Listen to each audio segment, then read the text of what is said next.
Hundreds say their farewell to the late veteran broadcaster Doreen Samuels, whose Thanksgiving service was held today. Step aside. Political commentators blaming the Attorney General for NID's fiasco and calls for her to vindicate or vacate the post. Finally, a response. Gisco Alpart defends treatment of St. Elizabeth residents sickened by its dust waste.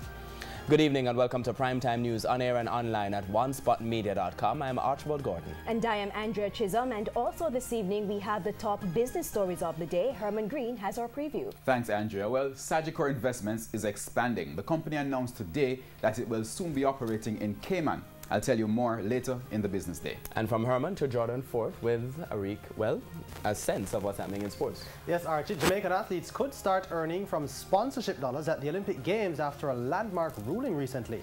I'll tell you more about that in a Primetime Sports Monday. There's also sports commentary, e-prime and weather in this newscast, but before the break we have the feedback question. This evening we're asking, what impact did Doreen Samuels have on your life?